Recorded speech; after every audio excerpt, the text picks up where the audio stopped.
The article from the assigned material mentioned 4 steps in developing my own personal leadership philosophy.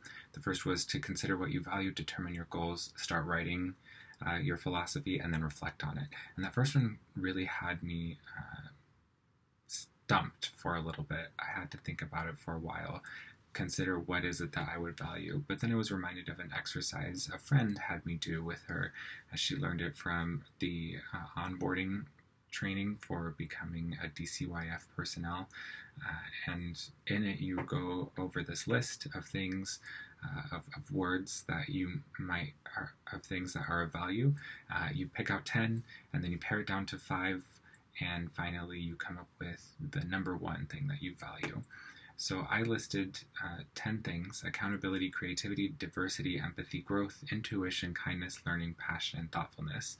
And it's a lot to begin with, but then paring it down, I came up with, in order from least to most important, creativity, diversity, intuition, learning, and empathy. So empathy was the number one thing that I value, and I want to bring that to my leadership values. And in developing my leadership philosophy, my goal mainly would be to treat others the way that I want to be treated, and to become a leader that I would want leading me if I were in, if the situation were reversed. I also believe that it's never too late to learn something new, to never stop learning, and I always want to make sure that I'm improving the lives of people around me, especially.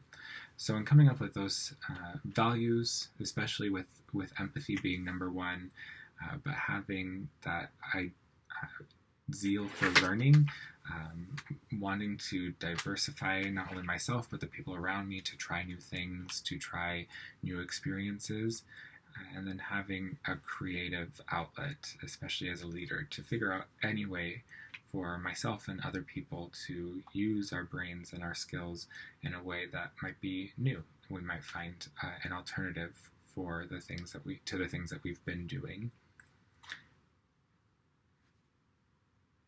And then finally, really solidifying my leadership philosophy.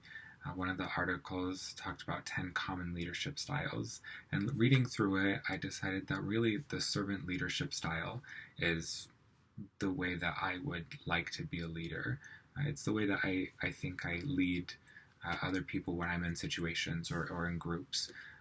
I like to motivate the people that I'm with.